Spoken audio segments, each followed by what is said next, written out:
Idukki മറയൂരിൽ autorickshaw മറിഞ്ഞ് 5 വയസ്സുകാരി മരിച്ചു. മറയൂർ സ്വദേശികളായ അഖിൽ, കൗസല്യ ദമ്പതികളുടെ മകൾ നിധന്യയാണ് മരിച്ചത്. വൈകിട്ട് 6 മണിയോടെയാണ് അപകടം. ഉദുമൽപേട്ടയിലെ ആശുപത്രിയിൽ ചികിത്സ കഴിഞ്ഞ് മടങ്ങുന്ന വഴിക്കാണ് അപകടമുണ്ടായത്. ആഷിഖ് ചേർത്തുണ്ട്. ആഷിഖ്, ഇതെങ്ങനെയാണ് ഈ അപകടമുണ്ടായത്? മറ്റാർക്കെങ്കിലും പരിക്കുണ്ടോ? സച്ചിൻ, ഇന്ന് വൈകിട്ട് 6 മണിയോട് കൂടിയാണ് ഈ അപകടം നടക്കുന്നത്.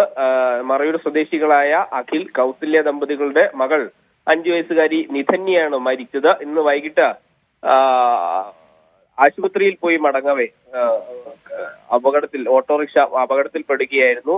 ഈ നിധന്യയുടെ അമ്മയും അമ്മയുടെ അമ്മ സുമിത്രയും വാഹനത്തിൽ ഉണ്ടായിരുന്നു. ഇവരും ഈ അപകടത്തിൽ പരിക്കേറ്റിട്ടുണ്ട്. സംഭവ സ്ഥലത്ത് വെച്ച് തന്നെ നിധന്യ മരണപ്പെടുകയായിരുന്നു. ആശുപത്രിയിൽ എത്തിച്ചെങ്കിലും ജീവൻ രക്ഷിക്കാനായില്ല. മറ്റു 2 പേർ കൂടെ ഉണ്ടായിരുന്ന അമ്മയുടെ അമ്മയും ഇപ്പോഴും ചികിത്സയിൽ തുടരുകയാണ്.